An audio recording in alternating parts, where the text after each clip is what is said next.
गुरुवार को बृहस्पति देव की पूजा करने से धन, विद्या, मान सम्मान, प्रतिष्ठा आदि की प्राप्ति होती है। धार्मिक ग्रंथों के अनुसार गुरुवार को भगवान बृहस्पति की पूजा का विधान है। गुरुवार के दिन व्रत और कथा सुनने से घर परिवार में सुख समृद्धि बनी रहती है। भगवान बृहस्पति कहते हैं, गरुड़ पुराण में कहा गया है कि कथा हो या सीख, बीच में छोड़ना पाप की श्रेणी में आता है। इसलिए पाप के भागीदारी न बने और पूरा सुने। बहुत समय पहले की बात है, एक नगर में एक अत्यंत धर्मात्मा, दयालु और सत्यवादी ब्राह्मण रहता था। उसका नाम था सुधाकर। उसकी पत्नी का नाम था सुशीला। वो दोनों बहुत ईमानदार और कठिन परिश्रम करने वाले थे। लेकिन एक समस्या थी, उनके घर में धन धान्य की बहुत कमी थी। वे दोनों दिन रात मेहनत करते, फिर भी जीवन में अभाव ही बना रहता था। एक दिन सुधाकर बहुत उदास होकर भगवान विष्णु के मंदिर गया और वहां बैठकर रोने लगा।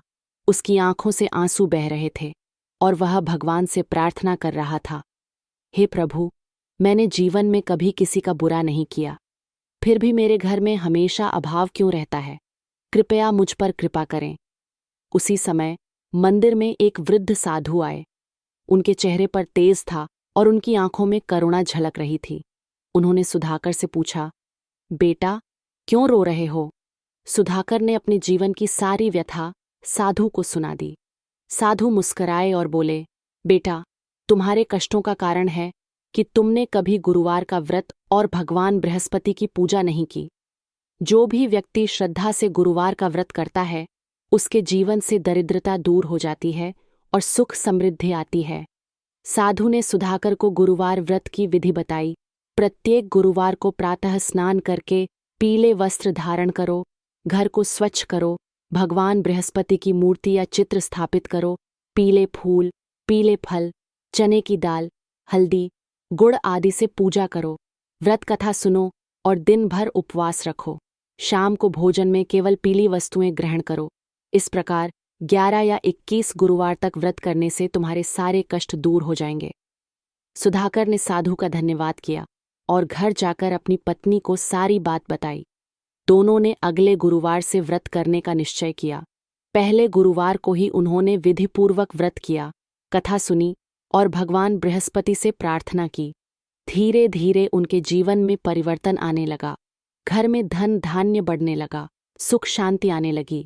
अब वे दोनों हर गुरुवार को श्रद्धा और भक्ति से व्रत करने लगे। कुछ महीनों बाद नगर में एक बड़ा उत्सव हुआ।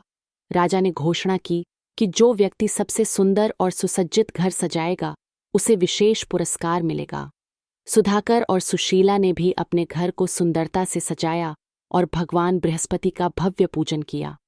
जब राजा उनके घर पहुंचे तो उन्होंने देखा कि वहां दिव्य प्रकाश फैला हुआ है, हर कोना सुव्यवस्थित है और घर में सुख शांति का वातावरण है। राजा बहुत प्रसन्न हुए और उन्होंने सुधाकर को पुरस्कार स्वरूप सोने की मुद्राएं और रत्न भेंट किए।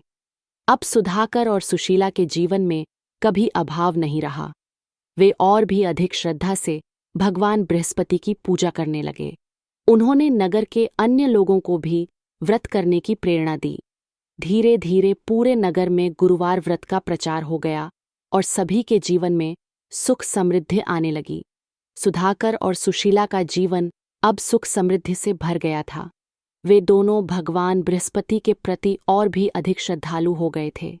उनके घर में खुशियां लौट आई थीं, लेकिन जीवन की राह हमेशा सीधी नहीं होती। कभी कभी भाग्य मनुष्य की परीक्षा लेने के लिए ऐसी घटनाएं घटाता है जिनकी कल्पना भी नहीं की जा सकती। एक दिन नगर में एक विचित्र बीमारी फैल गई। यह बीमारी इतनी अनोखी थी कि नगर के बड़े बड़े वैद्य और चिकित्सक भी उसका इलाज नहीं ढूंढ पाए। बीमारी का लक्षण यह था कि जो भी व्यक्ति इसकी चपेट में आता, उसकी याददाश्त धीरे धीरे कम होने लगती और फिर वह अपने परिवार, अपना घर, यहाँ तक कि अपना नाम तक भूल जाता। नगर के कई लोग इस बीमारी की चपेट में आ चुके थे। एक शाम जब सुधाकर अपने खेत से घर लौटे तो देखा कि सुशीला बहुत परेशान है। उसने बताया कि पड़ोस की कई महिलाएं अपने घरवालों को पहचान नहीं पा रही हैं। सुधाकर ने उसे ढांढस बंधाया, लेकिन मन ही मन वह भी चिंतित था।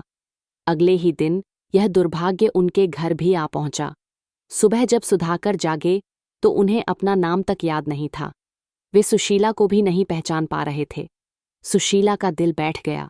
उसने रो रो कर भगवान बृहस्पति से प्रार्थना की, हे देव, आपने हमें सुख दिया है, अब इस भीषण संकट से भी उबारिए। सुशीला ने हार नहीं मानी। उसने सोचा कि भगवान बृहस्पति की कृपा से ही सब कुछ संभव है। उसने अपने पति को नित्य पूजा में बैठाना शुरू किया। भले ही सुधाकर को कुछ भी याद नहीं रहता था। वह प्रतिदिन गुरुवार का व्रत करती, कथा सुनती और अपने पति के लिए विशेष प्रार्थना करती। उसने पूरे नगर में भी लोगों को व्रत करने के लिए प्रेरित किया।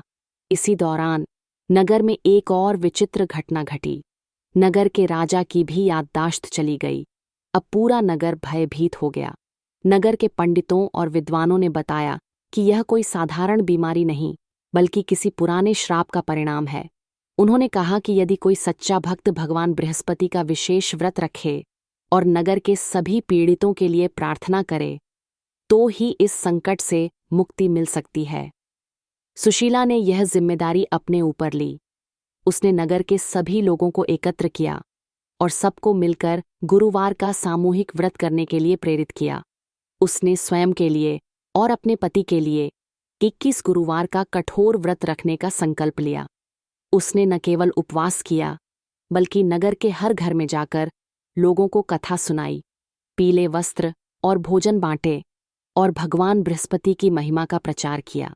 इन दिनों में सुशीला को अनेक कठिनाइयों का सामना करना पड़ा। कई बार उसे ताने सुनने पड़े, कई बार लोग उसका मजाक उड़ाते, लेकिन उसने हार नहीं मानी। वह अपने विश्वास पर अडिग रही। हर गुरुवार को वह अपने पति को मंदिर ले जाती, जहां वह घंटों भगवान के सामने बैठकर प्रार्थना करती। धीरे धीरे नगर के अन्य लोग भी उसकी भक्ति और समर्पण से प्रेरित होकर व्रत करने लगे। 21वें गुरुवार के दिन सुशीला ने पूरी श्रद्धा और निष्ठा से भगवान बृहस्पति की पूजा की। उसने आंखें बंद करके प्रार्थना की, हे देव, यदि मेरी भक्ति सच्ची है, यदि मैंने कभी किसी का बुरा नहीं चाहा, तो कृपया मेरे पति और नगरवासियों को इस संकट से उबारिए। उसी समय मंदिर में एक दिव्य प्रकाश फैला। लोगों ने देखा कि भगवान बृहस्पति स्वयं प्रकट हुए हैं। उन्होंने सुशीला से कहा, बेटी, तुम्हारी भक्ति और सेवा से मैं प्रसन्न हूं। आज से तुम्हारे पति और नगर के सभी लोग स्वस्थ हो जाएंगे।